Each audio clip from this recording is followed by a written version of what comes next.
on camera. I even wore the same shirt as last time, so Oh, it would look like it's one continuous thing, I think. There you go. All right. Okay, today is Friday, April the 21st, 2015. My name's Roger Soyset. I'm here with Tony Hilliard and Sue Verhoff at the Atlanta History Center in Atlanta. Tony and I are volunteers at the center here doing interviews for the Veterans History Project. With us is Charlie Crawford, veteran of Vietnam and subsequent Cold War, who's agreed to share his experiences with us during the tour of duty, his second tour of duty in Vietnam. This interview is a follow-up of a previous one which led us up to his time in Hawaii. This is recorded for the Library of Congress through the efforts of the Vietnam Veterans Business Association. Mr. Crawford, please state your name and address, and maybe a little bit about your life. When you say it that way, it sounds like I should do name, rank, and serial number, but okay. Almost. Charlie Crawford, I live in Atlanta now. I grew up in Philadelphia, and you can get kind of all that backstory in the previous interview. And I think where I had left off was I had finished my tour in Vietnam and been transferred to Hawaii. And I gave a little bit about arriving in Hawaii, and I'll just fill you in briefly. Well, maybe not so briefly. I was now assigned to what's called the staff of the Commander-in-Chief Pacific. Back in those days, the unified commanders were known as Commanders-in-Chief. That's since changed because Secretary Rumsfeld, on his second tour as Secretary of Defense in the early 2000s, decided that there should be only one Commander-in-Chief, i.e. the President, and so now they're just called Commanders as opposed to Commanders-in-Chief. But back then it was known as Staff SINCPAC, which was the staff of the Commander-in-Chief Pacific. And so I arrived in Hawaii in March of 1973. And Camp Smith was where the SINCPAC headquarters was. Camp Smith was a Marine post up on Aiea Heights above Pearl Harbor. I don't know, maybe 500-600 foot altitude, but it was uphill. If you've been to Hawaii, you might sort of understand the context there. And I lived in the Bachelor Officers' Quarters at Hickam Air Force Base, being an Air Force officer. And so I settled in again to be the morning briefer. General Tai, who was the Chief of Intelligence, had asked for me to come to SINCPAC to take that position. In the morning briefer, I would typically get up at 3 or 4 in the morning, depending on whether I was the particular briefer that day. And then I would work till around noontime, maybe a little bit after, depending on what was going on. It was interesting, SINCPAC being headed by a Navy admiral, they followed the Navy, what would you call it, protocol or procedures or schedule. And in the Navy, it was customary that you would work Monday through Saturday, but then you would have off Wednesday afternoon and Saturday afternoon. And Wednesday afternoon was traditionally the day that you did laundry. This probably dated back to the 1700s, but that was the Navy still ran the post that way. And which didn't do me a lot of good since I worked from about 4 a.m. to noon. Having Wednesday and Saturday afternoon off was, I was off anyway. But nonetheless, that was one of the things that was going on about SINCPAC. And it was a joint command. I had already been assigned to Military Assistance Command Vietnam, which was also a joint command. And so now I was in my second tour after tech school, and it was again going to be a joint command. I worked for a Navy Lieutenant Commander, Tom Gilfillan, and the 3 briefers were Tom, Ken Johnson, who was a Marine major, and myself. We had 2 Navy draftsmen who made the graphics. This is back in the pre-digital era, so you made graphics that went on a view graph and then were put on a machine and projected onto the screen. And that was Jim Smith and Vern Jacobson, 2 Navy draftsmen, as they were called. That was their specialty. And so I was into a joint service environment. Tom, my boss, worked for an Air Force Lieutenant Colonel, Worth Johnson, and then Worth Johnson worked for an Army Colonel, Ken Kokel, and then Colonel Kokel worked for General Tai, who I had met in Vietnam. So that was now my routine: get up early in the morning, prepare the morning briefing. But the scope of what I had done in Vietnam was focused on Vietnam. But now I was going to be focused on the Pacific Command, which at that time, and I think still does, stretched all the way from India to the west coast of the United States. And so we were still concerned about Vietnam, even though the truce or the treaty agreement had taken effect in January of '73.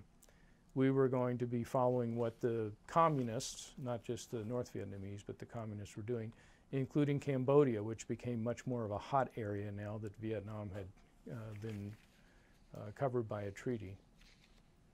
So we were watching Cambodia, Vietnam, but then we were also looking at the Philippines, Bangladesh, Thailand, Malaysia, Indonesia, North Korea, South Korea, Japan, the Pacific Far East, or excuse me, the Soviet Pacific Far East, and then Australia, New Zealand. So the things I started to learn about increased considerably because we were following a lot more things. But that was my routine. I'd get up, go to work, look at the intelligence traffic and the operational traffic from overnight, and then prepare a morning briefing. And if Tom or Ken was briefing, then I would be in the support role, and when I was briefing, they would be in the support role for me. And so that was what I did for basically the next 2 years. And I'm privileged, I think, to have dealt with so many senior officers over the course of my career, even when I was just a second lieutenant, which I was at the time. But General Tai was always very nice to me, and I became quite close to him. But all the, I don't want to say I've never met a flag or general officer that I didn't like, but most of them are just human beings, and they can be personable. If you treat them right, they'll treat you right, I think. That was my experience anyway. And Admiral Guyler was the CINCPAC Commander-in-Chief Pacific, and he had come there from being Director of National Security Agency, DERNSA, Director of NSA. But Admiral Guyler was, he had joined the Navy before World War II, in fact, I think in the mid-1930s.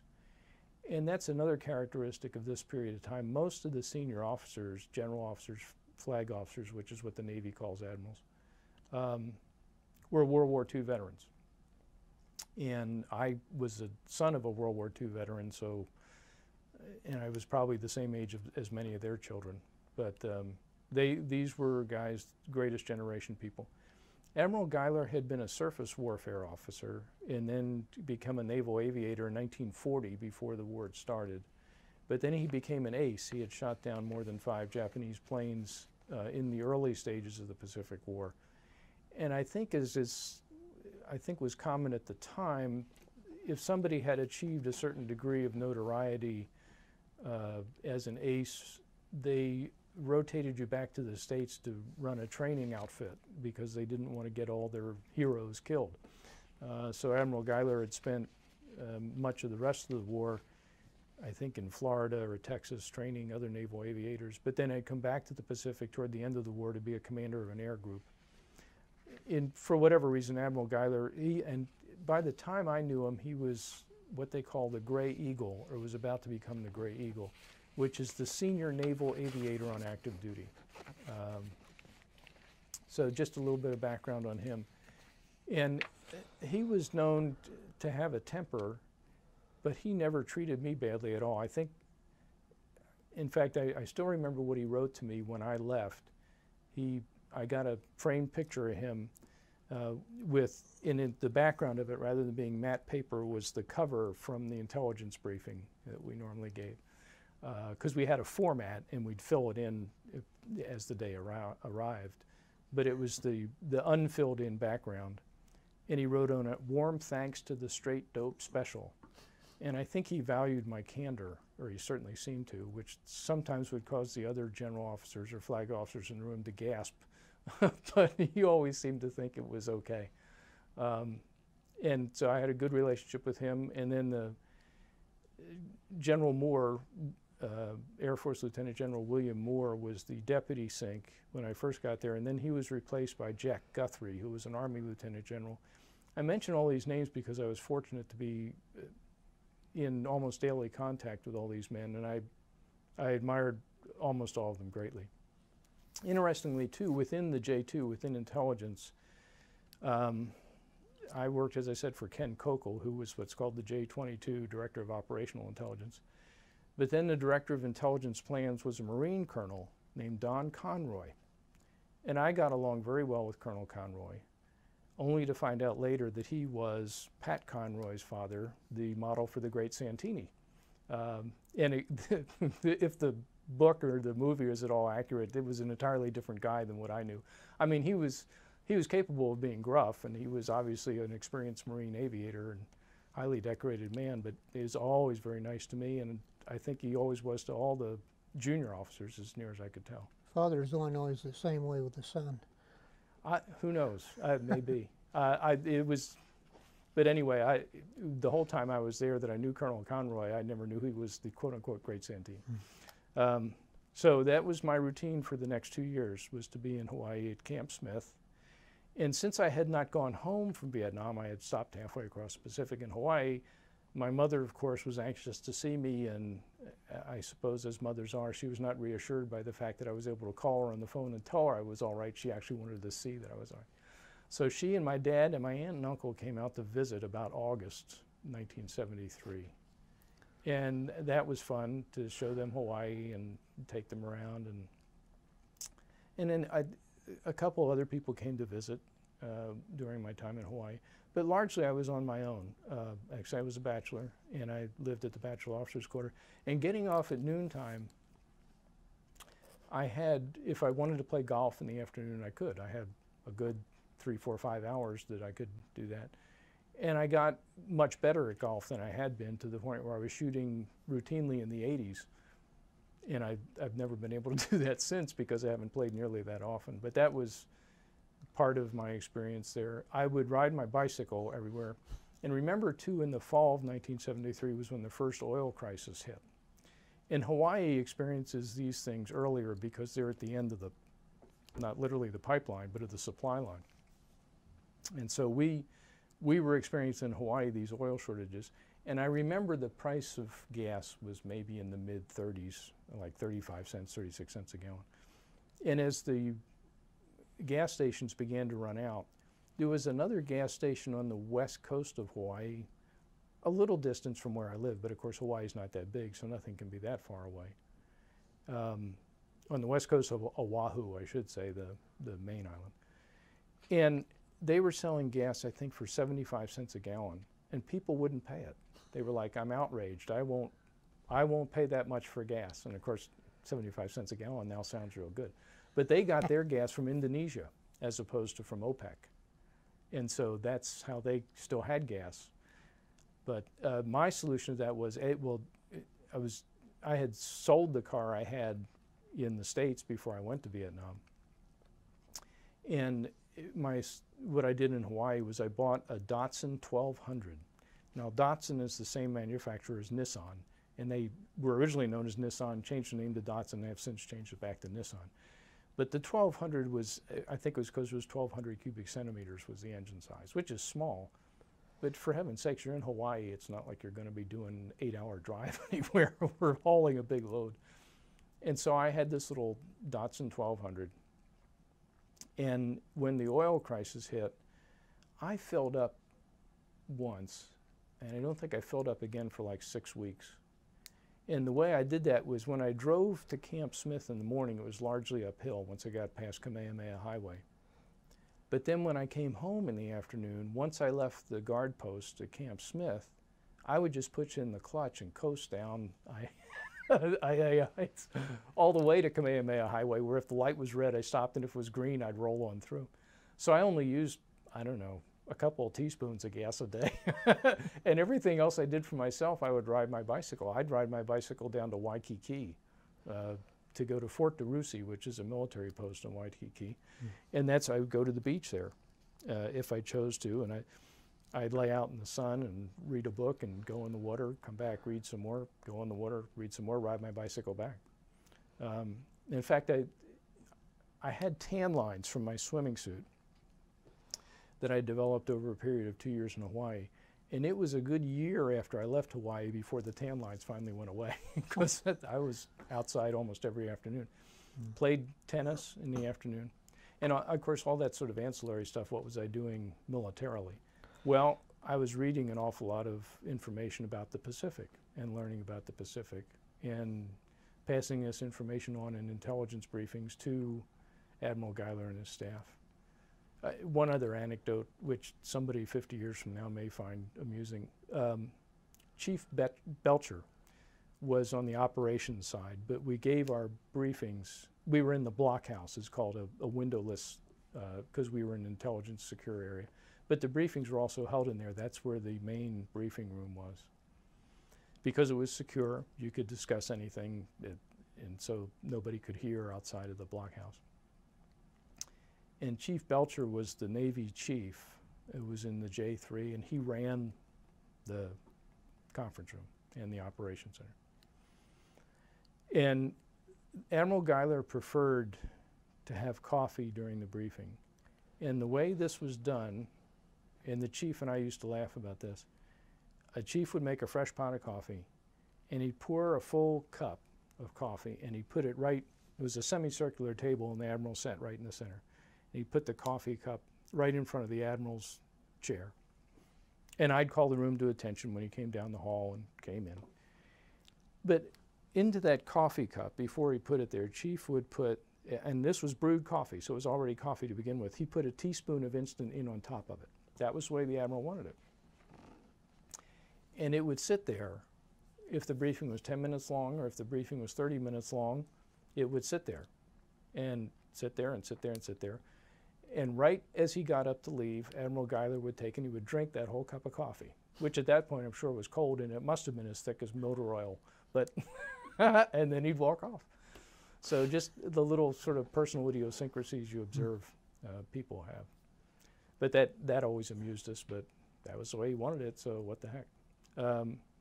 And I was privileged too to brief a lot of rather well-known people by virtue of being on the SINCPAC staff. Clare Boothe Luce had a home in Hawaii. People 50 years from now may have to go to the internet or whatever exists at that time to find out who Clare Boothe Luce was. But she was just an interesting woman. Must have been in her 70s, maybe their 80s by the time I met her. And had the clearest blue eyes. And still, to this day, I can remember. She had white hair by that time, but the clearest blue eyes, and had quite a checkered past, an interesting past. But nonetheless, she was one of the interesting people we talked to. Secretary of State Kissinger came through again, so I saw him again. But that was, I mean, for so many officers at the second lieutenant or 01 grade level, you spend your time at a base in the middle of Arkansas or an army post in the middle of Texas, and you may, if you see a colonel, it's a big deal. I don't want to say I was blasé about it. I mean, I understood these were senior ranking officers and treated them with respect, but it was a privilege to just be exposed to so many people who had done so much stuff. So that was 2 years in Hawaii.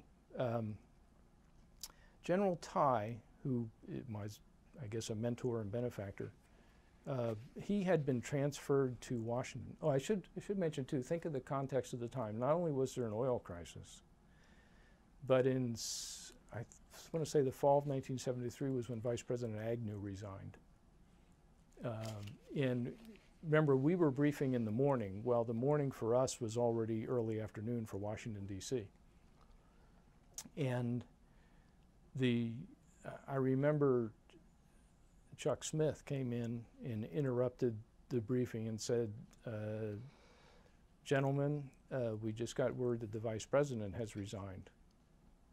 And I mean, it's not like we were unaware of the context. We knew what was going on, but there was just kind of a, well, and not a lot of discussion, just okay. And then, of course, the Watergate hearings were already taking place in the spring and summer of '73. If you remember, Sam Ervin, the senator from North Carolina, was the chairman of the committee, and Howard Baker with his, what did the president know, when did he know it? And so we would see all that in the morning, as opposed to, you know, the 6 o'clock news for us, if you were getting it near real time, was like 1 in the afternoon. Just as another sort of anecdotal thing, I remember watching Secretariat win the Belmont in May of '73 to complete the Triple Crown, the first Triple Crown since citation in 1948, 25 years.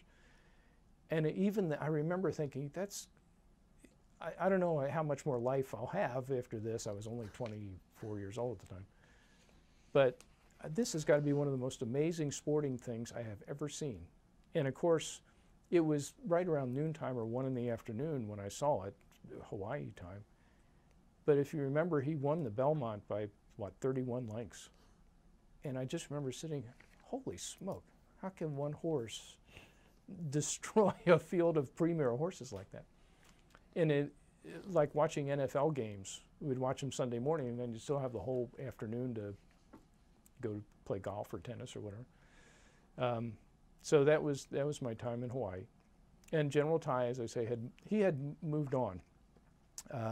When President Ford became president in August of one other anecdote, I had gone TDY to Washington, D.C. in July of 1974, and I'm not sure what the cause was now, but I remember walking through the Pentagon, and I had not been in the Pentagon before, but the hallways were lighted by the glow of television sets, because everybody, it's not like the whole place had come to a halt, but everybody was watching Watergate and the associated events on TV. And it was like the Defense Department had not literally stopped, but people were just fascinated with when he was subpoenaed, the tapes were subpoenaed, and he said, I'll have Judge Stennis review them and all that. And that's what everybody was watching as I was walking down the halls of Pentagon. If they turned out all the overhead lights, you could have still seen their way down the hallway by the glow of all the television sets in all the offices. So, of course, President Nixon resigned in August of '74. President Ford takes office. And the Defense Intelligence Agency, which is in the Pentagon, had turned over its leadership. And General Tai was reassigned to Washington. And he was, to interrupt the story, he was replaced by General Doyle Larson, who became now my Uber boss, so to speak, as the J2. And General Larson liked to play tennis. And he said, I hear you're a good tennis player. I said, well, I don't know how good I am, sir, but you know, where are you headed with the question? He said, well, will you play with me? I said, well, sure. And, well, what he wanted was to play doubles. And General Larson, like most human beings, realized that at 40-some years of age, he wasn't as fast as he used to be. But I was 24, and he had heard that I could run down almost any ball. I didn't have the best technique, perhaps, but I could get an awful lot of stuff. And so I played doubles tennis with General Larson. And that got me actually to, Admiral Guyler asked me to come participate in a tennis match with him and Senator J. Bennett Johnston of Louisiana, who was a senator at the time. And so that's, I mean, people tell military careers about all the horrible things they endured. I was lucky. I was privileged to be in the company of very high-ranking people and be treated not literally as a son, but as somebody who was appreciated. But then, to get back to General Tai, he had moved on to Washington, D.C., and I had spent 2 years in Hawaii, and as a single person, that was the length of your tour. You didn't need to spend the 3 or 4 years that a married person did. And when it came time for me to contemplate reassignment, I never got, typically in the Air Force, you call up the guy who's responsible for intelligence officer assignments at MPC in Texas, and you have a discussion about what are the possibilities, where would you like to go, where does he have openings, etc. All that was superseded for me. All of a sudden I got my boss at the time, Colonel Dave Bowden, came in and he said, well, you got your orders. I said, oh yeah, I don't remember telling him where I wanted to go or anything. He says, well, General Tai wants you to come to Washington. I said, well, okay. I mean, by this time, I trusted General Tai implicitly, and I knew he had my best interests at heart. And so I went to D.C. next. And interestingly, my sponsor, when I got to Defense Intelligence Agency, any military veteran you interview, I can't say any, but most that you interview will, if they've had more than one assignment, you get a sponsor when you get someplace that will tell you, you know, find you a temporary place to live, give you the lay of the land, that kind of thing. So this isn't like someone has to recommend you for the job. This is No, Someone this is- is just somebody that will help you get situated once okay. you arrive somewhere. Gotcha. That, you know, it's not, typically it's somebody close to your rank or in similar situation. Well, the guy who was my sponsor had actually asked for me. It turned out to be Mike Gibson. Mike Gibson and I had been briefers together in Vietnam, and so when he knew I was coming, he said, you know, I'll be the sponsor. So Mike is a dear friend still to this day, and he was best man at my wedding many years later. But so I was reassured to get to Washington and find Mike Gibson.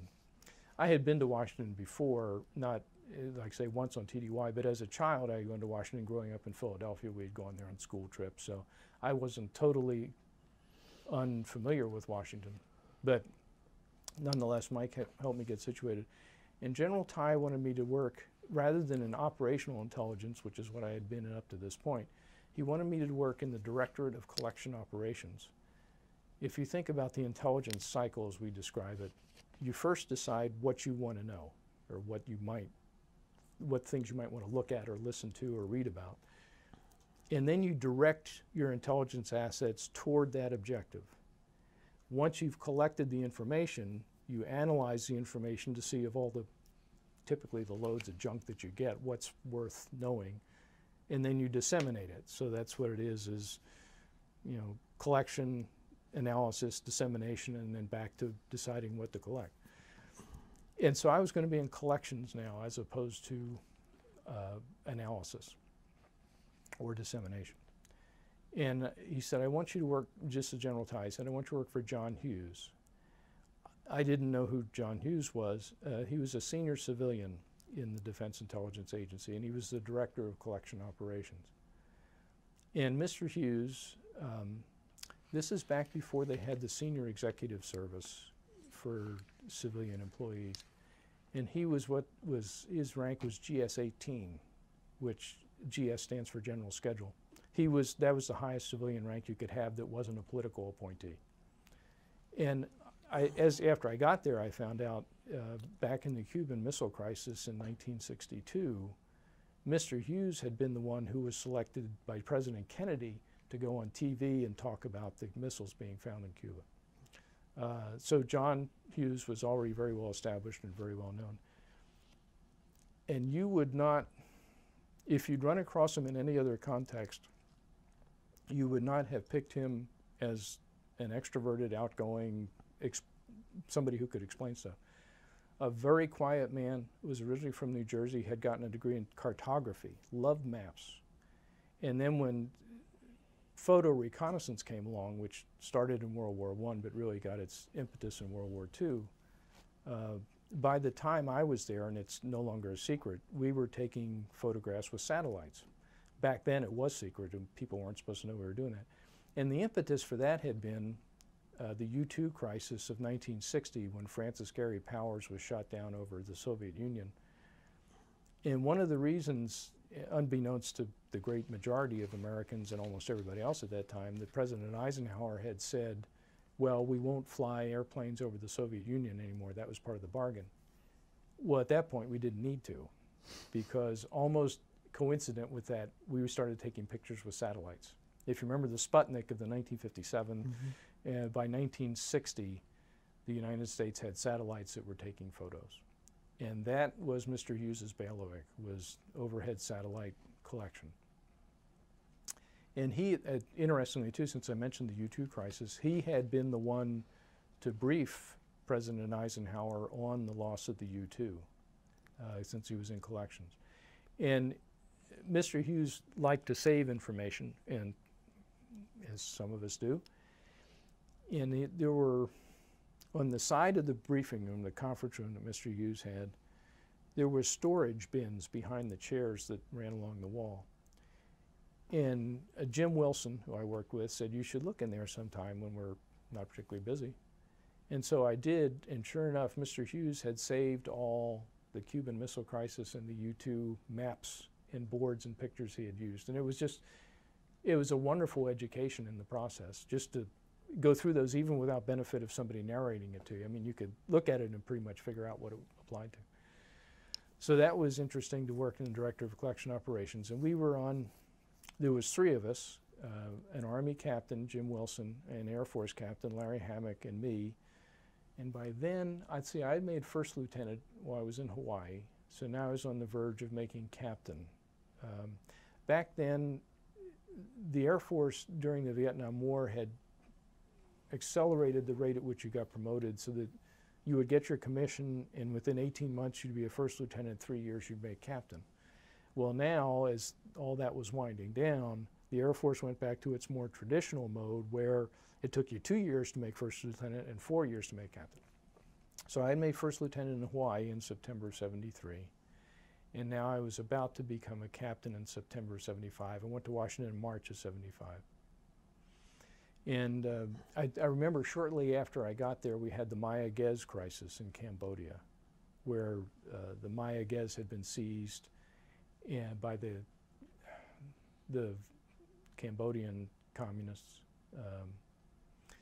And President Ford had sent in Marines to try to get the Maya Gez back, which we did, but not in the method which he hoped. And it sort of pointed out, it became emblematic of the deterioration of coordination between the Air Force and the Navy and the Marines, and the sort of dropping off of quality as the Vietnam War wound down and the services got much smaller and the budgets got pinched.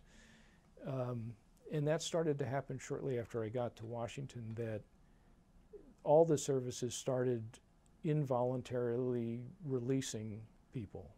Incidentally, on the Maya Gez, we know today that they left some Marines behind. Right. Did you know that at the time? I did. I'm not sure that everybody did, but yeah, I think it was kind of kept under wraps for a long time. Yeah. Well, and so I started working with Jim Wilson, Larry Hammock, in what was called the board's briefing.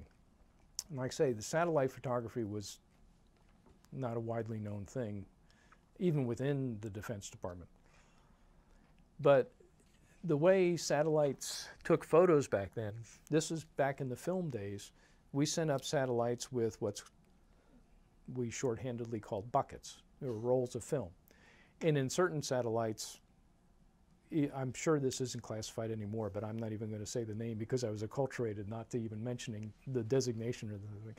But in certain satellites, you would have 4 buckets, and as one roll of film got used up, it would discharge that bucket. And as this thing fell through the atmosphere, and when it got to a certain altitude, it would deploy a parachute, and a C-130 would take off out of Hawaii or Guam, depending on where it was coming down.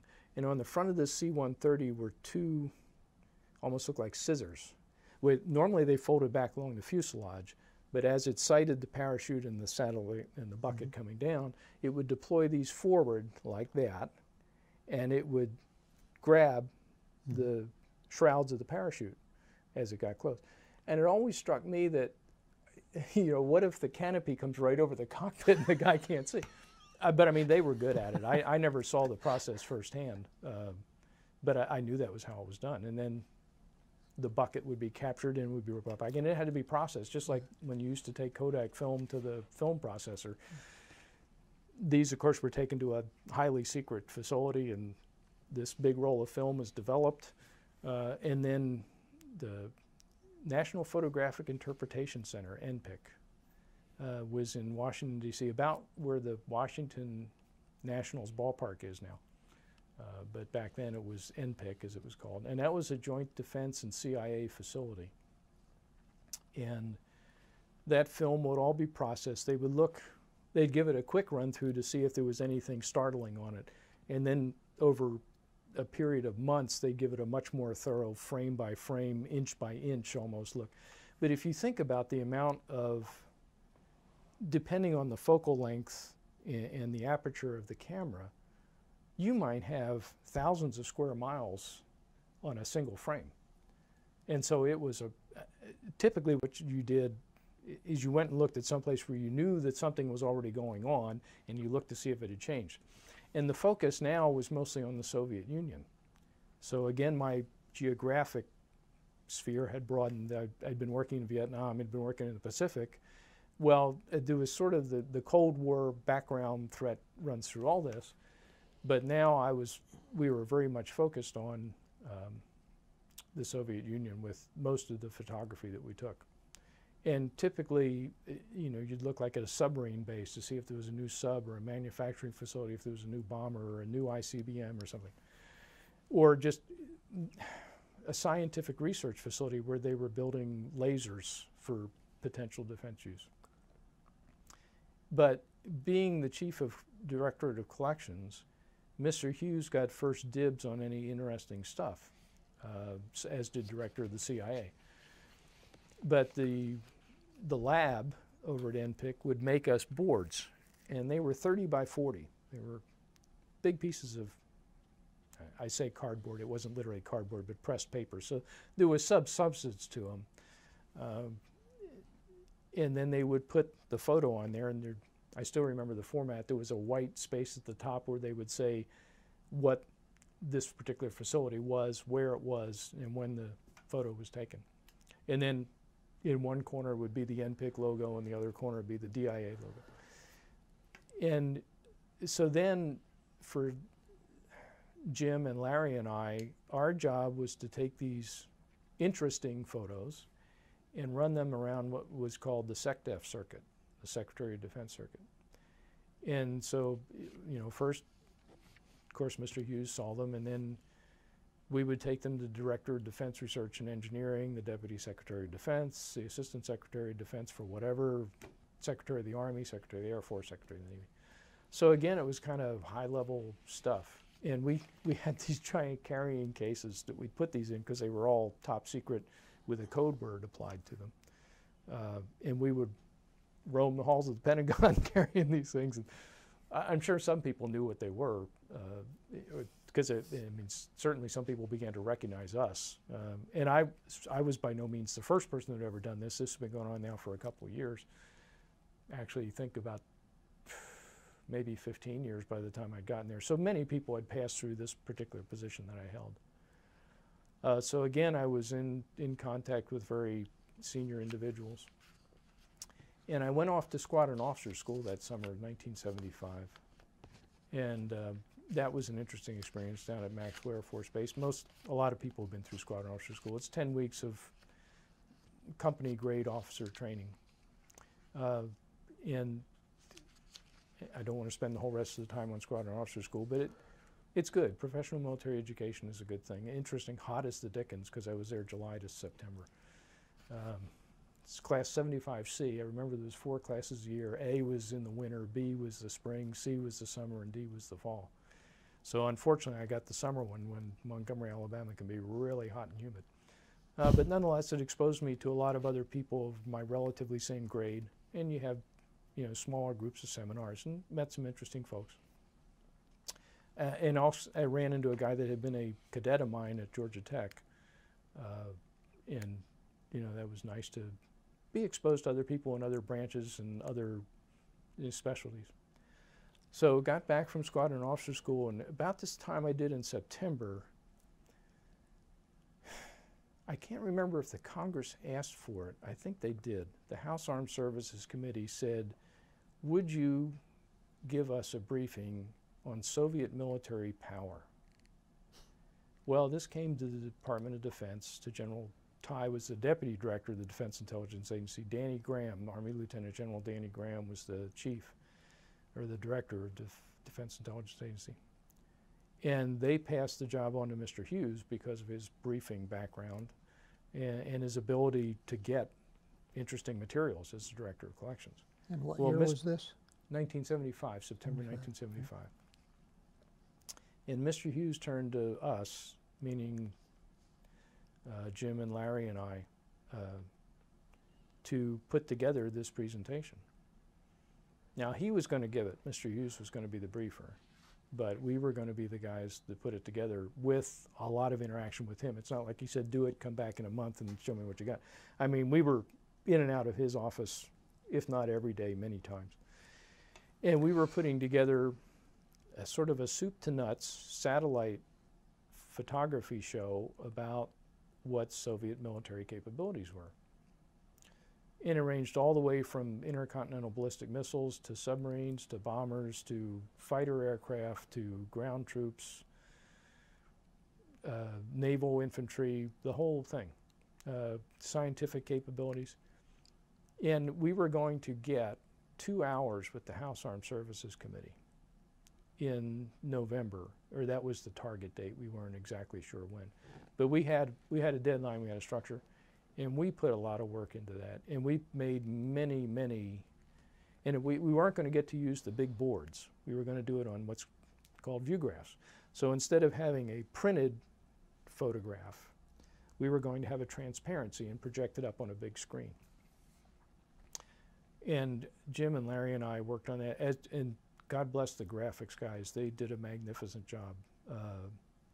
Marty Isham and Bob Glover and Ray Parkey, and I mention their names in case 50 years from now somebody sees this, they'll get credit too, because they certainly deserve it. And we used a lot of film and a lot of view graph frames and all that stuff. And we went over this stuff many, many times with Mr. Hughes. And of course we had to run it through the DIA bureaucracy before it was going to pass out. And we had to go past the national, or the defense intelligence officers and the vice director and the director and all that stuff. And about that time, too, President Ford decided that he wanted, as he said it, my guys in charge of the Defense Department. And he replaced Secretary of Defense Schlesinger with Donald Rumsfeld. I don't know that I could tell you the exact year. I'm sure we could look it up on the internet now, or the exact month. But Rumsfeld came in,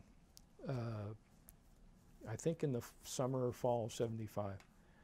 And then Secretary Rumsfeld decided he would replace the leadership of Defense Intelligence Agency. So General Graham was sent on to a different assignment, and he was replaced by Sam Wilson. General Wilson was an Army Lieutenant General, and he had been in Merrill's Marauders in World War II and had a storied career as a ground officer. And I remember one story about him. He had walked from his home, I think it was downstate Virginia somewhere, to the recruiting office like in 1940 or 41. And so when he finally retired, this is getting a little bit ahead of the story, General Wilson decided he would retrace his steps. And when he retired as a lieutenant general, he went back to the recruiting office and walked back to the house to complete the cycle some 35 years later. Probably seemed a little longer the second time. I suspect so. And then General Ty was also replaced as the deputy director. And the his replacement, I don't think there's anybody in between. Well, there was a period in which there was an acting deputy director, and that was General Farr, Lincoln D. Farr, who was a very nice man, and his deputy was Admiral Robbie Robertson. Everybody called him Robbie. I should have looked up what his real first name was, but Admiral Robertson. But then they were eventually replaced by a Navy Vice Admiral, Bobby Ray Inman, who would later become more well-known. So now it's General Wilson and Admiral Inman, and even so we're still working on getting this briefing ready for the Congress, and there was the normal back and forth of, well, do you still want us to do it? Do you want us to change it now that you're in charge, blah, blah, blah. And of course we had to run it by Secretary Rumsfeld before we gave it to. And I remember Secretary Rumsfeld, I think he's still to this day the youngest Secretary of Defense ever to hold the job. I can't even remember if he was 40 yet. He might have been in his late 30s. But Secretary Rumsfeld he graduated from Princeton, and he'd been a naval aviator in the 1950s. And then he had worked for like the Congressional Budget Office or a couple of, and he'd been a congressman too. But then he became, when he was a congressman, I think he got close to then Congressman Ford. And so initially when President Ford took over, he made Secretary Rumsfeld, I think, his chair of the Equal Employment Opportunity Commission, but then he became ambassador to NATO. And so when Secretary Schlesinger was removed and replaced by Secretary Rumsfeld, Rumsfeld had come from being ambassador to NATO. I didn't even know we had an ambassador to NATO. Yeah. So anyway, he was still a young man. don't think he was quite 40 yet, but and so we ran it by him as well. And I remember the night, well, anyway, we went over to the House Armed Services Committee on November the 8th, 1975. And we briefed the House Armed Services Committee. If you remember the Watergate, in 1974, there had been more than the usual turnover in Congress, and some of the quote-unquote young Turks had come in, guys that were very young, in sort of revulsion to the whole Watergate Nixon thing. 74 was a big year for the Democrats in the Congress anyway. And some of these guys weren't that much older than I was. How old do you have to be a congressman? I think you only have to be 21. To be a senator, I think you have to be 30, and to be president, you have to be 35. Yeah. But so some of these guys were in their late 20s, by which, I mean, I was 26 at that point. And we briefed the House Armed Services Committee, and it went very well, which is not surprising. And I mean, by that time, I already knew that Mr. Hughes was just an excellent, understated, credible man who could present information in a different way than I probably would have, but very effective. And when we came out of there, in his usual understated way, he turned to Larry and Jim and me, and he said, "I think that went well." And we said, well, we think so too, but we'll wait and see what feedback we get. And it had been, I mean, the congressmen had been very pleasant during the presentation. They weren't confrontational at all. And so by the time we got back to the Pentagon, I don't know, 20, 30 minutes, a little longer than that, given Washington traffic, and we were on the Capitol, and we had to go get the car and all that stuff. To go back a bit, this is in the pre-9/11 days. You still had to go through security to get into the Capitol, at least to get into the briefing room we were doing, because we had arranged for all the blinds to be closed and there'd be guards at the doors, because we were presenting highly sensitive material. And I remember we had God knows how many brief carrying cases about this thick of these slides with all this top secret material in it. And I remember going through an x-ray machine with them. And so sure, go ahead. I mean, the idea that people walk around with things handcuffed to their wrists very rarely happens, no matter how sensitive it is. And I thought, what the heck, I can see from here to where it's going to come out of the machine. It's not like I'm lost control of it. And for heavens, it's a Capitol security guard. Nothing bad's going to happen. So we had letters, we carried letters signed by the Director of Defense Intelligence Agency saying we were authorized to carry this material and we should be exempted from examination and all that stuff. And so sure enough, we got through all the security, and the guy said, "Can you open it?" And I said, "Sure." So I opened it, and all you could see, I mean, these slides were packed in there so tightly, all you could see was the top of the cardboard. You couldn't see any of the content. So I opened it up, the guy looked in, said, "Fine," closed it up, kept on going. So we gave the briefing to the House Armed Services Committee, and it went very well. And by the time we got back to the Pentagon, maybe a half an hour later, Mr. Hughes got the call saying, come up to the director's office, tell us how it went. Well, by the time he got to the director's office, they had already gotten calls saying how well it went and how much the Congress appreciated it, and could we start, doing this more often? Well, okay, but remember, this was additional duty for Mr. Hughes. He was the director of collection operations. Now he had been thrown back into the briefer mode. So I thought, all right, that's what they want us to. I mean, for Larry and Jim and I, we just did what we were told.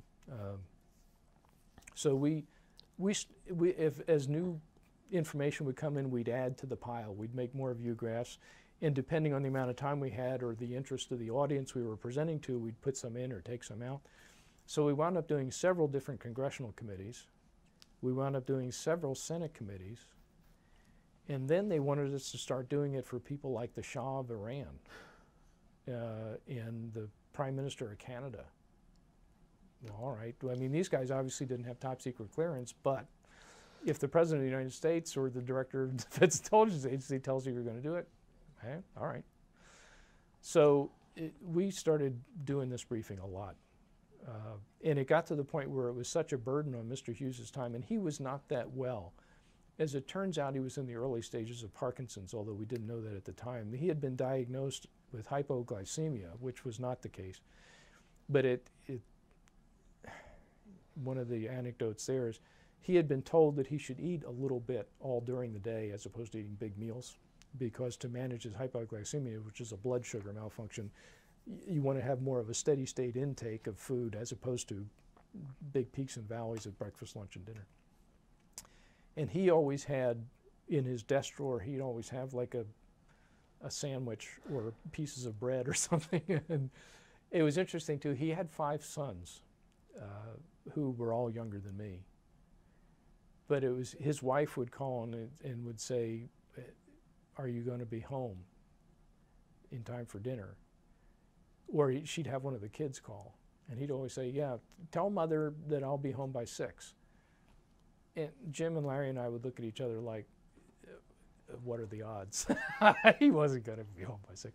And a secretary named Bernice Riley. I haven't thought about Bernice in years. And she was kind of the gatekeeper for him. And she was very protective of his time, especially as he got more, I don't want to say frail, but he was never a very robust man. But it was quite apparent he just didn't have the energy. He was only 40-something, probably mid to late 40s. But there was obviously something going on, and we just didn't know what. And as I say, it turned out later on we found out it was Parkinson's disease.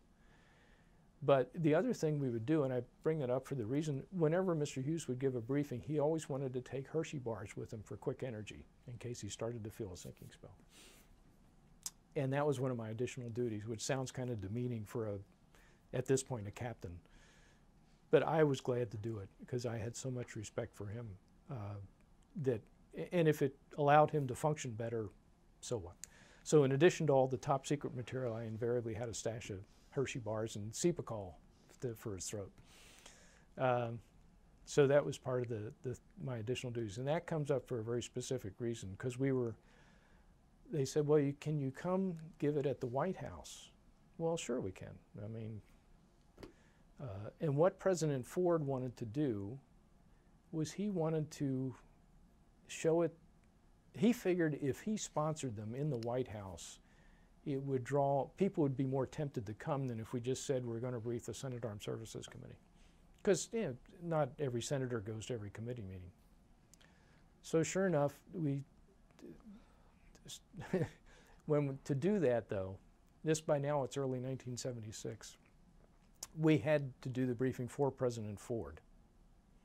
All right, so we already have the briefing developed, but we want to put, an extra little flourish on this to make sure it's just right. Well, Larry and Jim and I worked, again, longer hours. And I was single. In fact, when I'd moved to Washington, I'd lived in Crystal City, which, for those of you not familiar with the Pentagon, I could actually walk to the Pentagon. Because I thought, I don't want to be driving 2 hours to work and 2 hours home if I'm going to be working from, in many cases, dawn to dusk. And so I lived in Crystal City.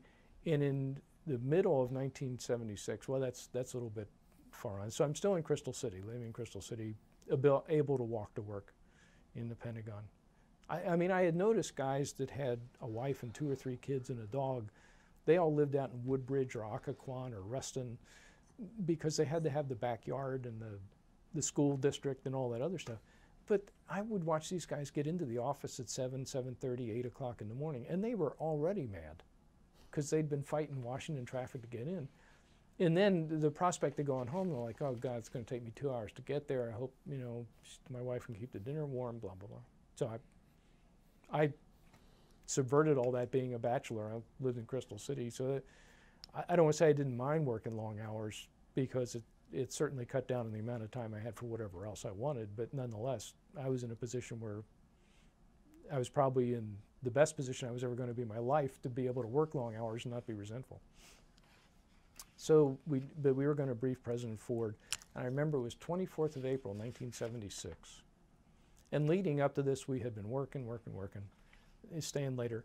And it was going to be on a Saturday the 24th of April. And Friday night, when Mr. Hughes finally said, okay, we're done, let's go home, I don't even remember what time it was, but Jim Wilson said, why don't you come over to the house, we'll have dinner. I said, fine. So Jim lived in Alexandria, which wasn't that far, and his wife was Wendy, and she was the daughter of a major general, retired major general by that point. But so she knew the military routine, and Wendy had ordered Chinese food because she wasn't sure what time. She didn't want to make something and then have it go cold because she didn't know when we were going to get there.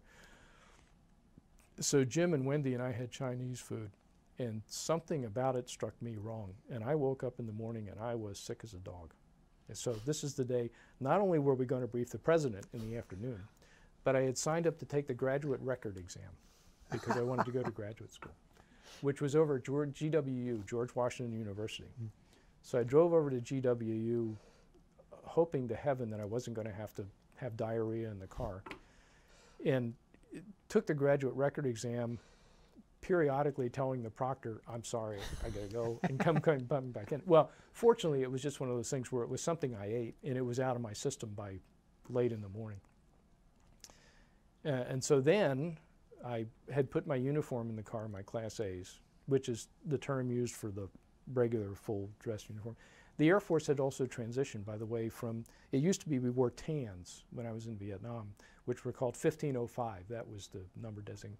There used to be 505s, which I would hear from the older guys. 505s were not, had no artificial or synthetic fabric in them. They were pure cotton, so you had to starch them. But then they had progressed to 1505s, which were a mix of cotton and polyester, so that they were sort of wash and wear, which was good. But then in fact, as I left Vietnam and got in Hawaii, the Air Force had changed to having dark blue pants and a light blue shirt as opposed to tans. But the virtue to those was you could put your jacket on over top, and you didn't have to change from a whole uniform from the tans into the blues. You were already mostly dressed if you just put the blouse on. But anyway, Class A's, the blouse, with the ribbons and the name tag and the buttons and the whole bit. So I had that in the car. So I went back over to the Pentagon after taking the graduate record exam about 12:30. And I got there, and Mr. Hughes was there. And he had come in. Mr. Hughes almost always wore a suit. He was wearing a sport coat and slacks. And I thought, well, that's kind of odd. Because normally he's, we're going to go brief the president. I wouldn't have been surprised to see him in black tie and tails. But anyway, so he came in, he was out of a sport coat. Well, unbeknownst to me, he had gotten there before me, and of course he had the suit hanging on the back of the door. He was going to change, but he didn't want to get it rumpled before he went to the White House. So as we were leaving the Pentagon, there was a car going to pick us up, take us to the White House. Secretary Rumsfeld was just getting back from a trip to California, where he had seen the B-1, which was a very controversial plane, still is. But he had gone out to Palmdale, California to see the B-1 on a test flight. And as we were coming down the steps of the river entrance of the Pentagon to get into our car to go over to the White House,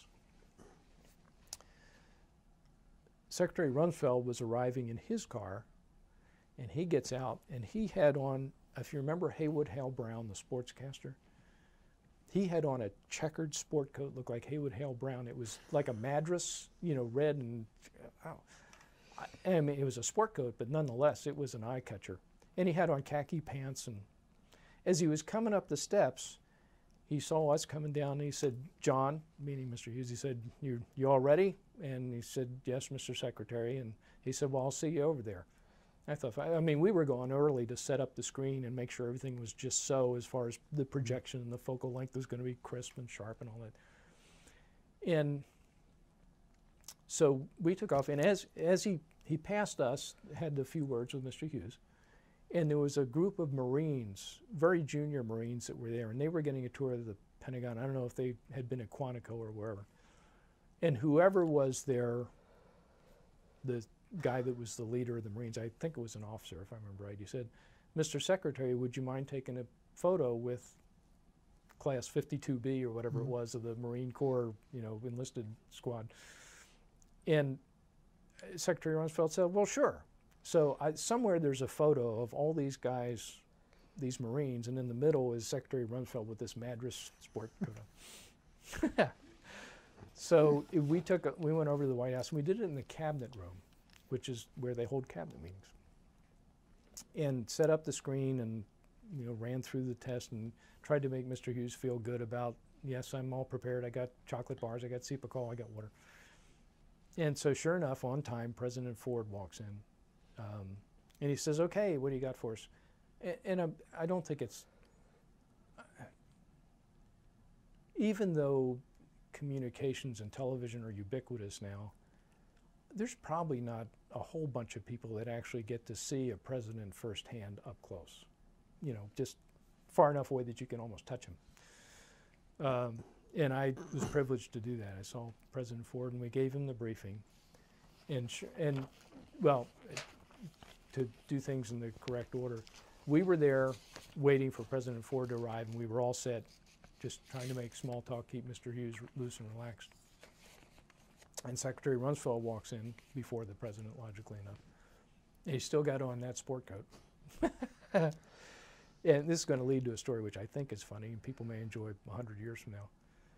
So we gave the briefing to the president, and he had some questions, very well-informed ones, and said, this is fine. Let's start doing this at the White House. And we said, okay, and thank you, Mr. President. He gets up to leave, and this is a Saturday, remember, and Secretary Rumsfeld said, Mr. President, I'd like to talk to you about my appearance tomorrow and meet the press Sunday morning. And Ford turned to him without missing a beat and said, well, you're not going to wear that sport coat, are you, Don? Which, I mean, we all laughed, could not laugh. But they were in motion as they said it, walking back to the Oval Office. So then we headed back, and so after that we started giving the briefing even more often. And we do it at the White House in the evening after the congressional day was over. So this made for even longer days for us, because we still came to work in the morning. But around 5 o'clock we'd get in the car and we'd over to the White House, and we set up in the Roosevelt Room. For those that are familiar with the White House, it's after Theodore Roosevelt had his portrait in it. And it has a room for maybe 20, 25 people in it, if the chairs are arranged just right. And the senators would start to filter in. They certainly wouldn't all arrive at once, but they'd start to filter in, they'd sit down, and we'd have sort of polite conversations with them. And my job, I would flip the slides for Mr. Hughes. And I mean, it got to the point where he didn't have to tell me to change slides. I had been through this now with him so many times. And people, a couple of times people would say, how did he know to do that? Well, I've done it now dozens, if not many times. And so I was doing, and as we were in the Roosevelt Room, the first time we were there, and it must have been like May of '76, I needed some room. I mean, it's not that big a room, and we had this screen that we set up, and then I had all these, I got out the view graphs, but then I had the carrying cases, and I had to kind of find a place to put them so that I didn't trip over them when I was standing behind the screen, in the machine and doing all that. And I put them in front of a door. Do you have? And I was trying to look maybe like that door over there, because I knew it wasn't the one we'd come in. So I thought, well, and the other people had started to filter in, and I'd seen them all come in the same door we had. So I thought, well, I'm sort of tight on space. I'll put them in front of this door. And then I got to thinking about it. I thought, I don't know where that door goes. And so I decided I would, and I kind of carefully stacked them in the hopes that they wouldn't fall over during the briefing. But I moved them out from in front of the door. And I had, on the podium, I put Mr. Hughes's Hershey bars and Cepacol and water. And we're in the midst, and we'd turn out the lights for the most part. There might be a few on the back, but to make the photographs just jump off the screen, it was really, and a lot of these senators had not seen this quality of photography before. And that was all part of the show, was look what we can see. And so it was dark, and all of a sudden that door swings open. That's President Ford. It was the door that went to the Oval Office. I was very glad at that point I had not put, because I thought, considering what Chevy Chase is already doing to him as far as falling down the airplane steps, the last thing I needed to have. So anyway, President Ford comes in, and Secretary Kissinger is behind him. And President Ford said to the senators, I just wanted to welcome you guys here, and I think this is important. I'm glad you came. A few words to that effect. It only took maybe 2-3 minutes. But as they were there, Secretary Kissinger was, from where I was standing, President Ford was over there maybe 8 feet, and Secretary Kissinger was behind him, and he was right by the podium or the lectern that Mr. Hughes had been using. And Secretary Kissinger started eating the Hershey bars. And I thought, who am I to? But then Mr. Hughes, I could see him, he wasn't literally distraught, but he could see that Secretary Kissinger was eating his Hershey bar. And so I started as if I was going to grab Secretary Kissinger's hand and stop him from, and I could just see the look on Mr. Hughes's face was like, no. But I wasn't going to do it anyway, but I thought, this'll just relax him a little bit, kind of, stop him from worrying about it. So I just went like that, like I was going to grab Secretary Kissinger, and I didn't. But anyway, so they were only in there for a couple minutes, turned around and walked, and there was still Hershey bars left, and I knew I had more stashed away anyway, so it wasn't going to be an issue. So then we started, like I say, we started briefing the Pentagon, maybe once a week, sometimes twice a week. And we had one session where, remember, Rumsfeld is now Secretary of Defense. And he only came to the first one, which was interesting too, because when the senators arrived, you get to see them call each other by, rather than calling them senator and secretary. When John Tower came in, who was a senator from Texas, who was head of the Senate Armed Services Committee, he was short. And so in fact, the one time he was there, he had come in and sat at the table, and then Secretary Rumsfeld came in after him, and Secretary Rumsfeld said, "Hey, Shorty," and Senator Tower turned around and said, "Hey, Rummy," and so it was fairly obvious that was the way they normally addressed each other. Well, okay. Senator Goldwater, Senator Stennis, very impressive. I mean, Senator Goldwater was already well known from his presidential run. And he was an Air Force Reserve Major General, I think, anyway. But he was very considerate. He would always come back and greet the other people involved, not just Mr. Hughes. And he came back and he told me, thanks very much for coming. And Senator Leahy, who's still a senator, was a senator back then. He's an amateur photo buff. And he was not only interested in the content, he was fascinated with the quality of the photography and had all these questions for me and Jim and wow, you have focal length and all this. Very nice man. Senator Stennis, a very courtly man. Representative McMahon of Texas, who was head of the Senate Appropriations, or excuse me, House Appropriations Committee. Very courtly gentleman. There's an awful lot of nice people that I'm sad to say I perceive that a lot of that collegiality is probably gone from the Congress now. But I was impressed that so many of them took the time to come back and say hello to the captain as well as to Mr. Hughes. So this went on, and it was one session we did in the White House, and it seemed to be going so well. And there was 2 counselors to the president. There was at least 2. There may have been more. But counselor essentially means advisor.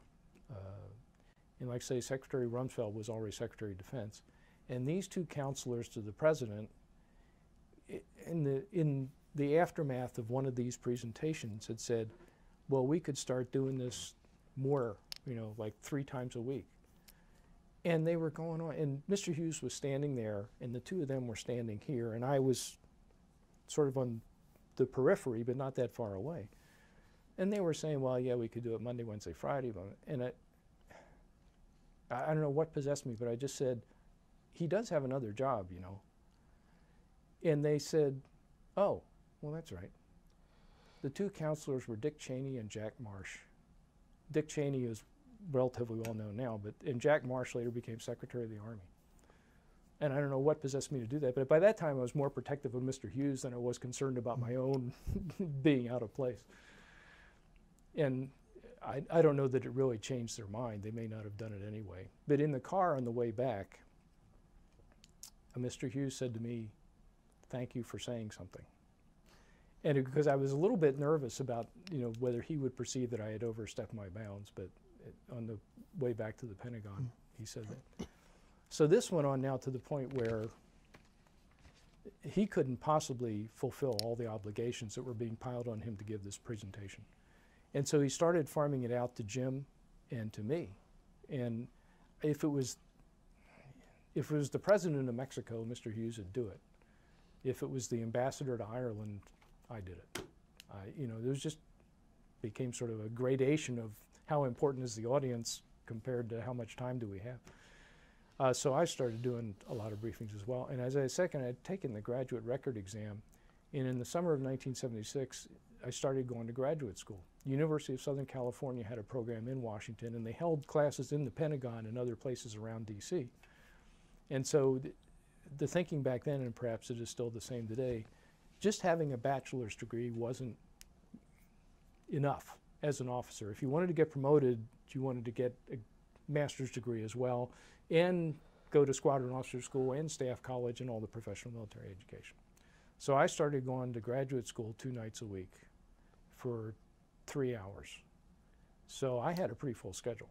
I mean, I was going to the White House. I was working in the office all day on collection operations. And then I started going to graduate school as well. And also in the summer of '76, I bought a house because Mike Gibson, among others, had said to me, look, the Washington real estate market, it doesn't just go steadily up, but it never goes down.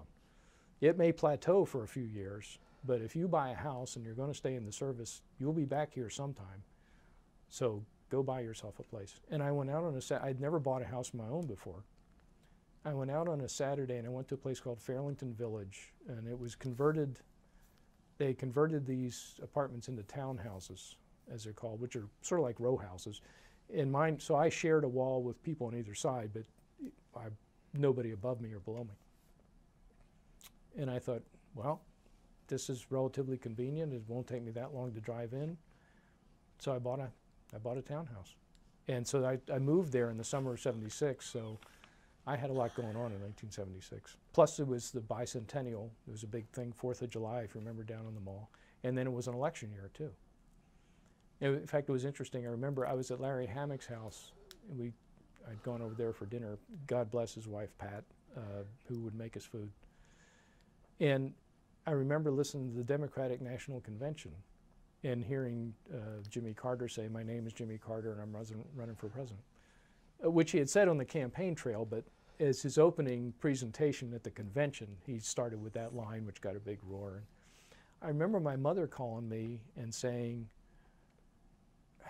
"This Carter guy, they say he's from Georgia. Do you know him?" I said, "Mom, he was the commencement speaker at my graduation from Georgia Tech. Don't you remember?"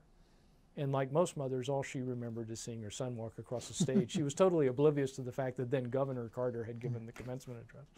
And we were all noticed that rather than just giving the address and sit down, he had stood on the stage and shaken hands with everybody that walked across the stage at Alexander Coliseum. So anyway, I said, "Yes, Mom, I remember him." So anyway, there was the election going on. So '76 was a busy year, but I continued to do that until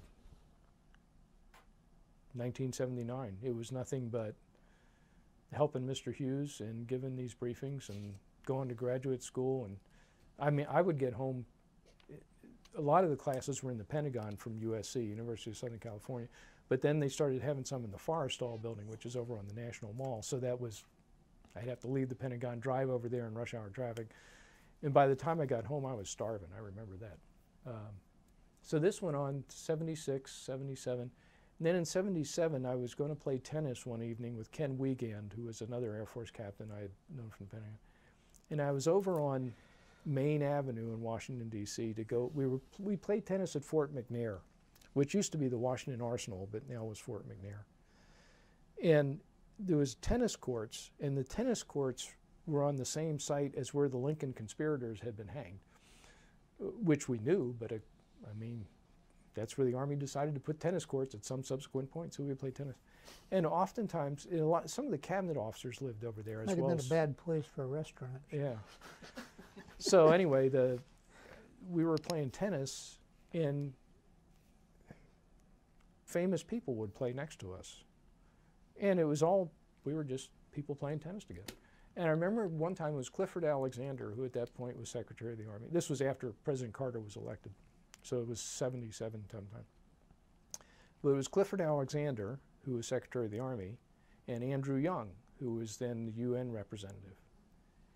And so, you know, every once in a while, one of your balls will go into their court, and you wait until they have and so we just have banter with Andrew Young.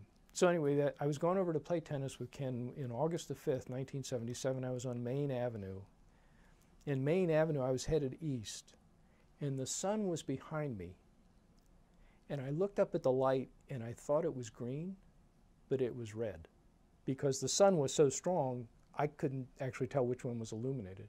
And as I went through the intersection, a guy who had the green light, I had the red, I was in the wrong, hit me on the right-hand side. And as the car rolled over, the windows were open because it was August, so it was summer. And I know I had both hands on the wheel because it was a stick shift, so it's not like I was driving with my arm out the window. But as the car rolled over, I don't remember doing this, but I must have reflexively stuck my arm out the window to try and stop it from rolling over, because you don't give a lot of thought to what you're doing. And as it did, the car landed on my arm right here, the roof of the car. And so I wound up upside down with the street here, my arm, and then the roof of the car. People quickly ran over and said, you know, what can we do for you? I said, roll this car off my arm. Yeah, and so as they started to push it up, I pulled my arm out like this. And when I did, all of a sudden the whole side of my face was wet. Well, I had cut the brachial artery. And so all this was shooting onto the side of my face. And I punched the seat belt to let me, you know, fall onto the roof and then, or the ceiling, and then crawl out of the car, which I did. And I had the strongest sensation that I wanted to stand up and get away from there, as if somehow if I could absent myself from the scene, it wouldn't have happened. And I've since talked to other people who have had that same sensation in sort of similar circumstances. But anyway, so I pretty obviously, people said, no, no, no, don't you go anywhere, and they laid me down. And I mean, they quickly put a tourniquet on my arm. And thank goodness, I mean, if I had been 2 hours away from a hospital, I probably wouldn't have an arm. But it was downtown Washington, D.C., and I don't know how long it was, but it seemed like minutes that an ambulance was there. I mean, it was very quickly right there. And I was close enough to Ken's apartment. I was going to pick him up and then go on to Fort McNair. And it was not, we were not that far from, he lived close to Fort McNair, and this was, like, say, Main Avenue in Washington, D.C., right on the waterfront there. So next thing you know, Ken materializes because he had heard the bang and he'd come to see what it was. Well, he didn't know it was me until he got there. And so I was able to give him my wallet and car keys and all that stuff so that I didn't have to worry about keeping track of that. And I said to the ambulance guy, I said, he can speak for me, you know, if for some reason I become incoherent, you know, he's my friend. So they put me in the ambulance, and the guy is doing the vital signs and looking for other damage, because by the time they got there, I had blood all over me. And he was like, where are you hurt? I said, I think it's only my arm. Well, it turned out I had also gotten asphalt in my knees and a couple other things. But that was all nothing comparatively. And so I was laying in the ambulance. I said, anytime you want to knock me out, that's fine. And he said, oh, no, no, it's good that you're awake. I said, good for who? He said, well, because this way I can evaluate for a head trauma. He said, because if you pass out, we have a whole different protocol. And I said, oh, okay.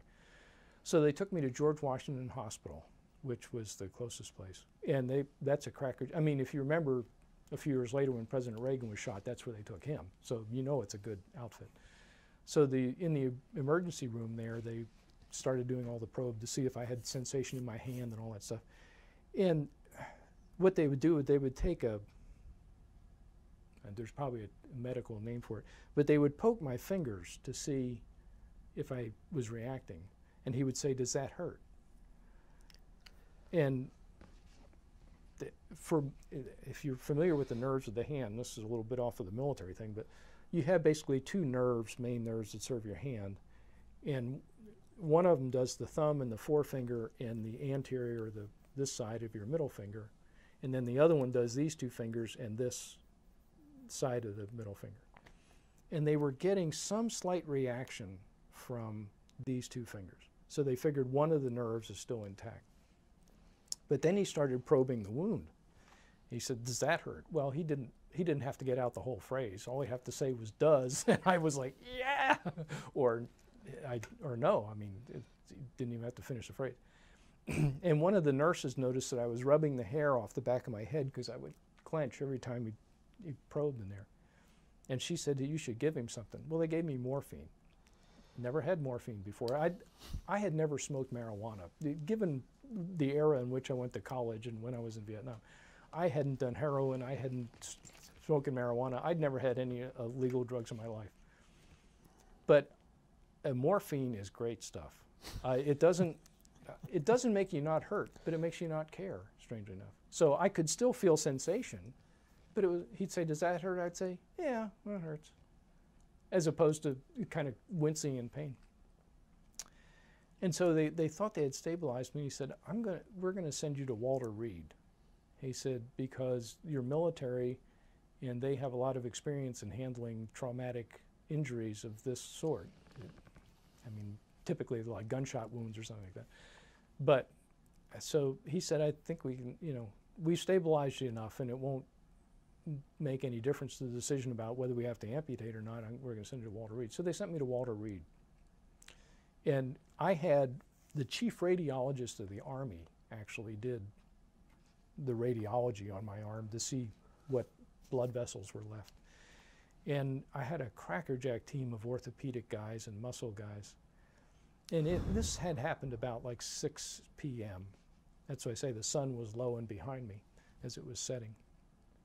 And it was close to midnight when he said, "Well, we're going to take you in and do the surgery." And he said, quite honestly, he said, "I don't know if we're going to be able to save your arm or not until we actually get in there and debride and clean up." And I said, "Okay." And the next thing I remember, I woke up in the morning. I knew it was morning because the sun was up. And my arm was all wrapped up in white bandages and it was suspended like so from a framework. And so when I opened my eyes, I couldn't see all I could see was white. I didn't know if I had how much of my arm was still in there. Now, obviously you can tell from I still have it. But what I did was with my other hand, I reached up and I stuck it inside the bandages and I could feel the end of my fingers. And I said, "Okay, I still have an arm." So George Vrablik, I still remember him, he was the orthopedic guy. He came in and he said, "Well," he says, "I think we were able to save your arm." The discussion the night before had been, he says, if you don't manifest good blood flow to your arm, and if you don't manifest any sort of nervous reaction, he said, you would be better off if we cut off your arm and gave you an artificial arm than to have a dead natural arm. Okay. And I don't know what possessed me to say this, but I said to George before the surgery, I said, and I remember one of the other surgeons was named Don. I wish I could think of his last name. He deserves credit too. I said, "You guys do this all the time. Do what you think is best." Because I thought there's no point in saying to him, "Don't cut off my arm." I mean, I was in no position to judge. So anyway, I have an arm. Okay, good news. So then, over a period of time, even though I was badly injured, I was mobile. There's nothing wrong with my lower body at all. So when they put me on the ward after the moving out of the recovery area, I was able, my arm was suspended, but I could unhook it, so to speak, and then get up and walk around. And they wanted me to do that. They wanted me to get some exercise. And very quickly what I discovered was the nurses knew I was mobile. And so one nurse she was young and pretty, and you know how patients fall in love with their nurses. I was smitten with her. So I said, if you need me to do anything for you, I'm mobile. You need me to carry something for you or walk around and get some. And sure enough, like most hospitals, they're short-staffed, especially at night. And she woke me up one night, and she said, would you mind going to the blood bank for me? I said, sure. So I got up, and she said, go get me a pint of Teddy Taylor. Well, I'm sure it's more sophisticated now, but back then they typed and cross-matched and all that other stuff. But the way they ensured that you were going to get exactly the right thing is rather than saying, get me A positive blood unit number 1459-X, they did it by the donor's name. So, and they would type and cross-match and look up what they had in the bank, and if it was somebody who needed blood, they would actually send you down to get it by the guy's name who had donated the blood, or the woman's name who had donated No problem with people having the same name? Maybe if there had been two people named John Smith, they might have Yeah. had John Smith 1 and John Smith 2 or something. But Okay. I mean, Teddy Taylor, evidently there was only one. Well, I mean, there might have been several pints of Teddy Taylor, but only one Teddy Taylor had donated. Poor Teddy. You know, the things that stick in your mind, I can't remember the surgeon's last name, but I remember the blood guy's name was Teddy Taylor. So I went down to the blood bank and got this bag of Teddy Taylor, brought it back up to her. She said, oh, thank you. So, and of course, my parents were just beside themselves. They lived in Delaware, so they could drive to Washington in 2 hours, so they came over. And my mother, of course, doesn't want me, she wants me on total restriction, so I can't do anything. Incidentally, were you on one of these portable deals where it's actually a framework on wheels? No. No, you didn't have that? Yeah, I had to hold it up to keep it above my heart so Okay. that it didn't, because you didn't want the blood to pool in there. Okay. But when I was laying in bed, there was like a sling that went on a framework. Yeah. But when I got up, like to go to the bathroom or something, I just held it like this. So, of course, my mom, it was funny because my mom took George out into the hallway thinking that I couldn't hear what the discussion. And she says to him, tell him no driving. It's sort of sotto voce, and of course I heard it. And George, by that time, you know, he and I had bonded, and so he leans his head around the corner of the door and says, your mom says no driving. And of course she was like, oh, you shouldn't have done it. And I remember it was August the 5th that it happened. My mom's birthday was August the 1st, so I'd already sent her birthday card. But my dad's birthday was August the 15th. And so I sent him a birthday card, and I wrote it out right-handed, because I'm left-handed. And he was just thrilled, because he thought I had done it with my left hand. But he should have known I'm slightly ambidextrous. I can do that. So, but anyway, just little snippets from my time there. So I had to drop the one graduate course I was taking, which interestingly enough was a math course, and I'd been a math major at Georgia Tech, so I was doing very well in the course. And the professor says, sure, he says you can just finish it up when you're able. And I had 3 or 4 surgeries. You would think a person would remember that. But the last one was to actually shave skin off my leg and then put it on my arm. And what this part is the roof injury. This part is what they call debriding, where they cut away dead tissue. And so I needed 2 pieces of skin, one to go here and one to go there. So they were going to cut these 2 strips off my leg. This was the last surgery. That didn't mess up your tan, did it? Well, by then, remember, this is 77, so the Yeah. tan had faded enough. And so they shaved my leg, and we're in the operating room, and they're getting ready. I mean, shaving the leg, of course, that doesn't hurt, so that's okay. They do that. And then they put betadine or antiseptic all over the thing. Okay, fine. And they unwrap all the bandages off my arm. And so we're ready to go. Well, the problem was, if you're and I think this is true for most people, and it certainly was true for me. When you're having surgery and they're trying to administer anesthesia, it's good for you to be slightly nervous or slightly adrenalized. It makes the anesthesia work faster. And most people are apprehensive when they're having surgery. This was like the third or fourth surgery I'd had in the space of 10 days. I was a little bit blasé about it. Okay. And You weren't still on morphine, were you? no, no. But they couldn't put me out. Well, first of all, they were trying to find a place to stick in the anesthesia needle. And they'd done it often enough now between all the IVs I'd had. Mm-hmm. They couldn't find a good vein. And I remember the anesthesiologist coming in, and he said, strain like you're having to make a bowel movement. And he was holding my head. And I said, okay. But then I said, well, what's that? He says, well, I'm looking at the veins in your neck because I can't find one in your arm. And I said, try harder. So he was saying to the nurse, he said, well, give me a number 16, and then give me number 20. And I said, I hope it's like shotgun gauges where the bigger the number, the smaller the needle. I said, otherwise I'm going to be able to put my hand inside the needle. You know what I'm saying? So he said, yeah, that's the way it is. And he finally said, bring me a butterfly, which I guess is an old-timey sort of needle that's very tiny. But he finally got one in.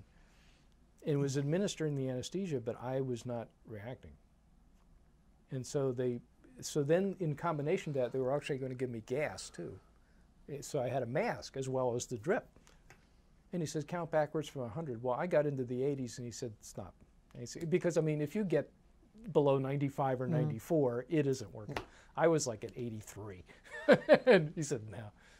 And he says, well, maybe what we'll do is we'll give you a spinal block where, you know, it'll deaden the nerve in your leg. And he said, but you'll be awake during the surgery. I said, that just doesn't sound appealing to me.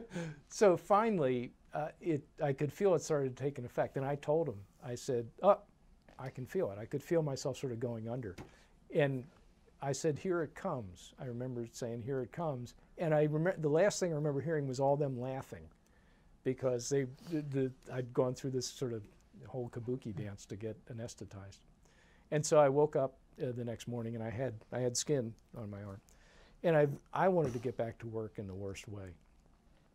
And he said, if I tell you to go home and rest and all that, will you do it? And I said, oh, sure I will. He said, you liar. But anyway, he sent me home, and I very shortly thereafter went back to work at the Pentagon. I guess I was out a total of 2 weeks. But it wasn't long before I went back to doing the same things I was doing, and fortunately my arm has worked. They say I have 85% of the functionality, but physiologically I've accommodated to the point where I don't remember. I mean, it feels the same, thankfully. So God bless the surgeons at Walter Reed. I mean, had I lost the arm, seriously would have put my ability to be on active duty in jeopardy. But, so I recovered. And so I continued to do that through 1979. When it got to, I remember typically you would be considered for major, like maybe at the 8 or 9 year point. And before I left Washington, this was like 1978, Admiral Inman was the the deputy director of DIA. And the Navy had a system wherein when they wrote your performance reports, they would rank you against all the other people of your same rank. And so for all the lieutenant commanders, they would say, this officer is number 1 of 23 lieutenant commanders. Well, the Air Force had gone through several perturbations. In fact, this was a very difficult period for all the military in the wake of Vietnam. They were involuntarily separating officers. They were not promoting people. And it was just a bad time. There was a lot of residual people the drug addiction rate was high comparatively from Vietnam and all that. And so it was a difficult time, and the military budgets were down. When President Carter came in fact, I remember we briefed him as president-elect. And I was in the room when he turned to the Joint Chiefs of Staff and sort of laid out what he wanted to have happen. And we knew the budgets were going to go down. I mean, A, the war was over, and B, now we had a Democratic president, and they typically don't spend as much on defense as Republicans do. Not universally true, but it was certainly the case in this circumstance. And so it was a difficult time for the military, and I mean, people were just dreading promotion boards because it was very difficult. But this goes back to Admiral Inman. He decided that he would rank all the officers in DIA as the Navy did. And so all the 06s are colonels and Navy captains, all the lieutenant colonels and Navy commanders, all the majors and Navy, majors and Navy lieutenant commanders, all the 03s, all the 02s, all the 01s. So when it came time, by this point I'd been at DIA since 75, this is 78. People were not pleased with this notion that you were actually going to be ranked 1 through whatever. And I thought, well, that's the way it is. It's not like protesting is going to help any. There was a lot of other people. I mean, I didn't think I was going to make major that soon anyway, because it was my first consideration for it, my first time up.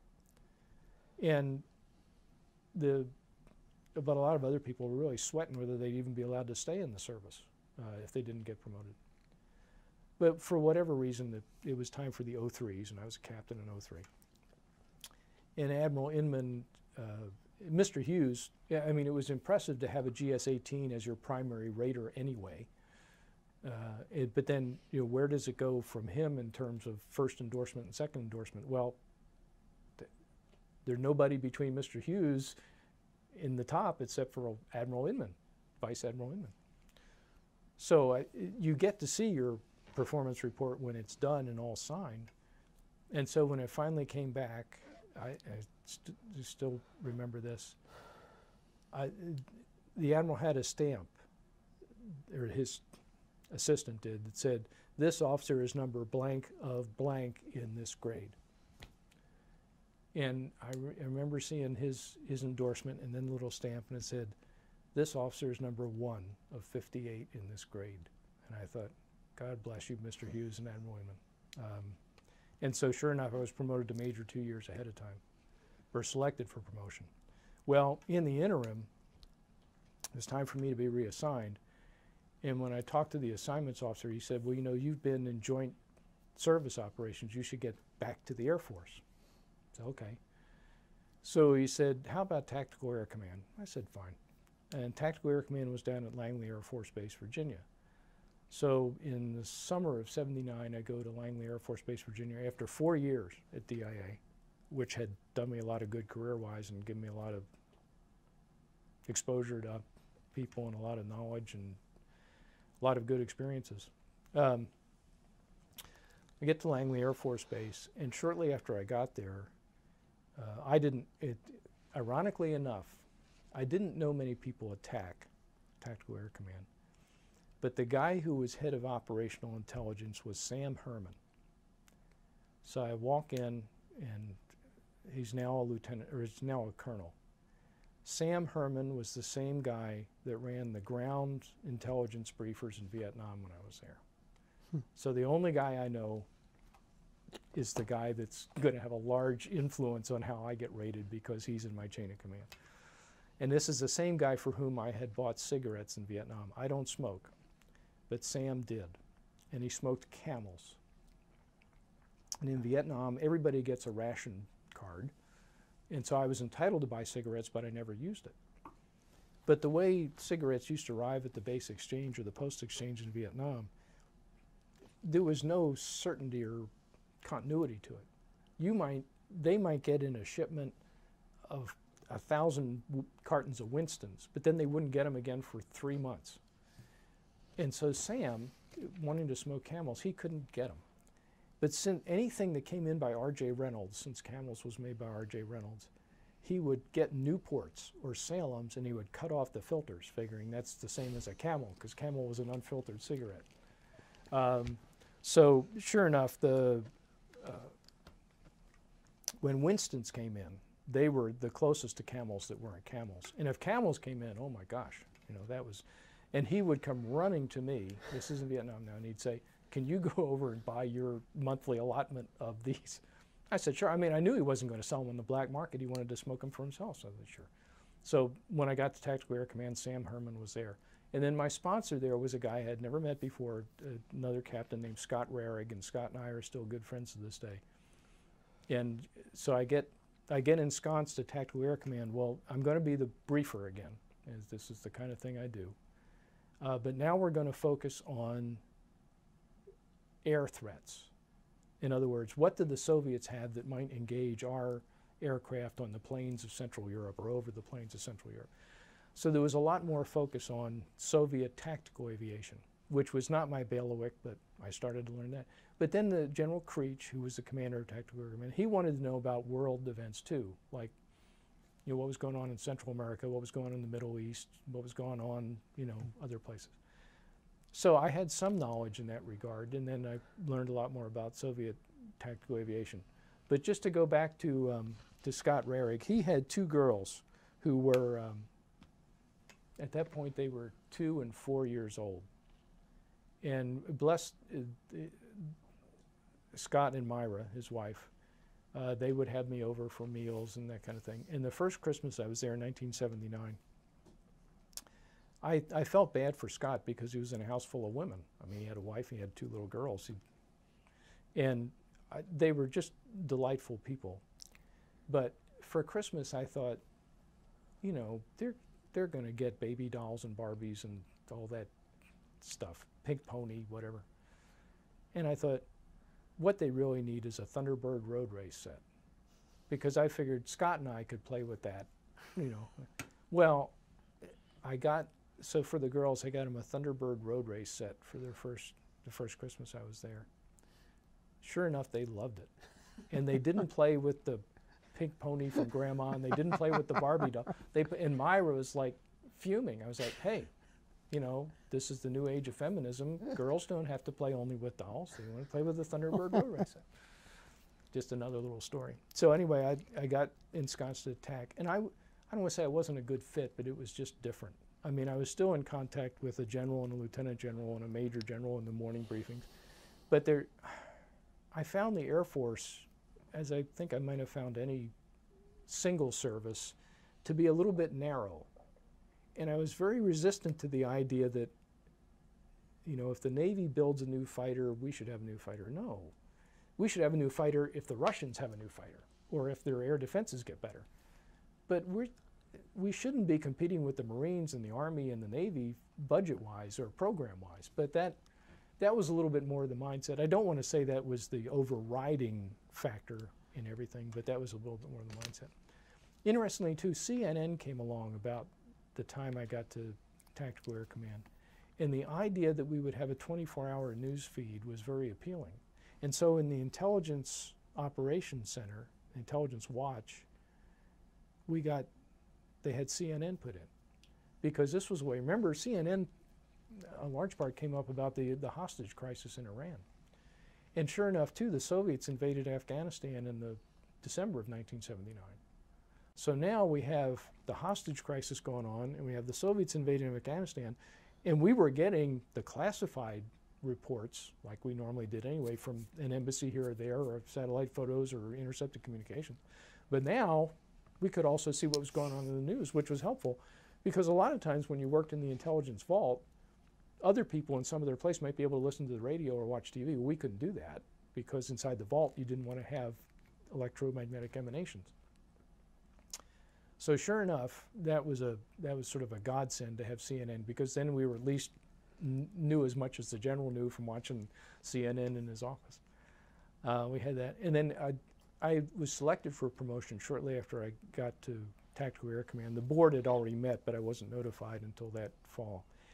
And then, if you remember 1980, we didn't go to the Olympics because of the invasion of Afghanistan. And the other thing about Afghanistan is it gave us a wonderful opportunity to see the Soviets operate in a ground and air environment and somewhat project from that knowledge into what might they do in Europe, because that had been the fear since 1945, was a ground war in Europe. And so we got a lot of good information out of that, and I would present it to General Creech and the staff. And so I was selected for promotion. I was notified, I think, early in 1980. But once President Reagan got elected in 1980, everybody was like, ooh, this is interesting, because we're not going to be suffering under the restricted budgets, because he had come in on them. I'm going to build a 600-ship Navy, and we're going to do this and this and this and this. And everybody was like, oh, well, I'll stick around now rather than leaving the service. Well, I was notified of promotion in early 1980, but the premise of when you actually get promoted is how many people of that rank have departed, to open up the, because I mean, it's not like they tend to expand the number of people available in that slot. It's not literally like the Plains Indian Wars where you had to wait for the regimental commander to die before there could be a new regimental commander, but you can only have so many majors, so many captains, so many lieutenant colonels. Well, nobody left the service after Reagan got elected. And so the promotion slowed way down. Like, typically you might take depending on the grade to which you've been promoted, you might take a couple hundred people a month off the promotion list. There was one month where the number of people that were actually promoted to major off the promotion list was 9. 9 guys. Oh, wow, at this rate, even though I know I'm on the promotion list, it's going to be 1990 before I actually make it. Well, but of course, I was unable to do anything about that. So anyway, I spent 3.5 years at Tactical Air Command. I'm truncating this because I know I'm running long. But it was mostly, briefing about Soviet forces in Afghanistan and Soviet tactical fighter. Interesting, the Soviets had a fighter, the MiG-23, the Flogger. And when the CIA did an analysis of how much the Soviets were spending on defense, it turned out the Flogger was the single weapon system on which they had spent the most. And you wonder, well, geez, an ICBM or a ship has got to cost a lot more than a plane. Well, they do, but they built so many Floggers that even though the unit cost was relatively low, if you did a total, cost times number produced, the Flogger was the most expensive single weapons system in their inventory, which just pleased Tactical Air Command no end. They were like, well, we got to have planes because look, all these Floggers. And at that point, Langley, as it turned out, was where Tactical Air Command was, but it was also the first base to get the F-15 when the F-15 was brand new in the late 1970s. And so that was, the Air Force wanted the F-15. The Navy, subsequent to that, well, in fact, even concurrent with this development, the F-15 had been under development first. But then they wanted a lightweight fighter program. This is in the mid-70s. And if you might remember, the YF-16 and the YF-17 were supposed to be competing planes. And the Navy always wants a dual-engine plane, because they figure if you take off from an aircraft carrier and you lose an engine, 9 times out of 10, if you're in the Navy, you got nothing but water. I mean, in the Air Force, you might have an airport wherever, close to wherever you're going, but with the Navy, they figure you're in the middle of the Pacific, we want an extra engine. Well, this became a bone of contention between, and had been for years, between the Navy and the Air Force. And so the Secretary of Defense at that point, this is in the mid-70s, so it was Harold Brown, was President Carter's Secretary of Defense. His decision was, we're not going to fund both. We're going to pick a winner. It's either going to be the 16 or the 17. Well, he picked the 16, and the Navy was just tight-jawed about the whole thing. And Tactical Air Command said, well, this is okay, but we like the F-15 better because it's bigger, it can carry more, it can go farther, it can shoot more stuff, it's got more electronics. But the 16 was going to be the aircraft that we produced in such great numbers, and we were going to sell it to Spain, we were going to sell it to Germany, we were going to sell it to the Arabs, we were going to sell it to the Israelis. It was going to be a moneymaker for General Dynamics in the long run, because all these other countries were going to buy it, and that was going to subsidize the cost of the thing. Well, we did wind up building a whole bunch of F-16s, which we still have to this day. But the Navy managed, as services often do, even though the YF-17 was canceled, they sort of repackaged it, and now it's the F-18, which the Navy still has, because it has dual engines. And they were adamant about having that extra engine. So in the long run, they were, and this is, I mean, the services have a history of doing this, sort of subverting what the civilian leadership wants, not insubordinately, but going to Congress and getting their benefactors. So we wound up with, the United States did, the Air Force wound up with the 16 and the Navy wound up with the 18. So that was, my time in Tactical Air Command was more of the same, but still very single service focused. Well, then I was finally promoted to major in November of 1981, I think it was. I wrote down the dates of rank. I should look, but anyway, so then I'd been at Tactical Air Command for 3 years in 1982. And so since I'd been promoted, they selected me to go to the Staff College. Well, since I had so much joint service time, they sent me to the Armed Forces Staff College. Now, the Air Command and Staff College is in Maxwell Air Force Base, Montgomery, Alabama. But the Armed Forces Staff College, which is an Army, Navy, Air Force, Marine, Coast Guard, National Oceanographic and Atmospheric Administration, I mean, it's joint service plus some foreign officers, is at Norfolk, which is right across Hampton Roads from Langley. So I don't think it actually figured into their consideration, but it was cheap for them because I didn't move. I just quit going to work at TAC and instead drove across the bridge to Norfolk every day for 6 months from August of '82 to the February of '83 at the Armed Forces Staff College. And I felt, in some ways, I felt more comfortable in the joint service environment. We had Army, we had Navy, we had Marines, had Air Force. Our foreign officer was a German. Bernd Englert, I still remember his name, was a German Air Force Lieutenant Colonel. And had a good time there. I say a good time. I'm not a big socializer, so when I say a good time, for me a good time is doing meaningful work, meeting interesting people, and advancing my career. And Armed Forces Staff College fit that bill. Well then, you know, when you're about 3-4 months into Armed Forces Staff College, you're like, okay, where are we going to send you next? And I got a call, and they said, we'd like to send you to Headquarters European Command in Germany. So, sounds fine to me. And I said, well, do you know anything more about it? And he gave me the phone number over there. And knowing what time Germany was on, one morning I called over there, and I said, you know, that I've been notified that they want to send me over here. Do you know?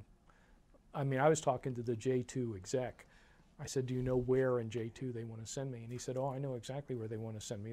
Put you through to the guy that has the job now, and it was Hintz Marvel, Major Hinson Marvel. And Can I ask you a question? What is J2? Intelligence. You mentioned that a couple. Yeah. That's intelligence? Well, yeah. And in fact, for the purpose of whoever watches all these over the years, 1 is always personnel. 2 is intelligence. Okay. 3 is operations. 4 is logistics. Yeah. 5 is plans. And then depending on the command now, they might have foreign military sales or liaison as 6 or some special thing as 7. Sometimes the surgeon is the J8. But it's even at the lowest level, the battalion level, when you have an S, which is for staff. S2, and G2. G is for if a general officer heads the organization like at division level or brigade level. And then in a joint service command, it's J. Okay, that makes sense. So S1 is personnel, S2 is intelligence, and then G1, G2, J1, J2. So the J2 executive officer at European Command, a joint command, puts me through to Hintz Marvel, and I talk to him. And he said, yeah, I work for Lyle Alexander. Lyle Alexander had been the DC-3 under Mr. Hughes when I worked for Mr. Hughes. So I talked to Colonel Alexander, Army Colonel, and he says, when can you get here? I said, well, I got to finish the curriculum first. It'll be February. And he says, damn it. He says, I can use you tomorrow. I said, okay, sir, I'll be there as soon as I can. So I finished Armed Forces Staff College. By this time, my parents had moved to Florida, so I went to Florida to visit them for a week or 2. And that comes in because I was going to fly from Florida to New York, and then New York to Frankfurt to Stuttgart, which is where European Command is. So it's February of 1983. I take off from Tampa, Florida. When I got to New York, they had had a horrendous snowstorm. In fact, they wouldn't even let us take off from Tampa for a couple hours, but finally said, well, New York's back open. But after I got there, they had like a follow-on snowstorm. And so I couldn't get on the flight to Europe. So I spent the night in the terminal at JFK with lots of other angrier people than I was. I mean, okay, this was going to be inconvenient, and I didn't enjoy it. But there was lots of people, you know, I have to get to a wedding, you know, I have to get to my son's graduation. I was like, I'm being transferred to Europe. If I get there a day late, well, so what? I mean, other than the sort of annoying fact that I can't sleep worth a hoot to begin with, so it's laying on the floor of a terminal at JFK, I wasn't. And I still remember when they finally started flying planes.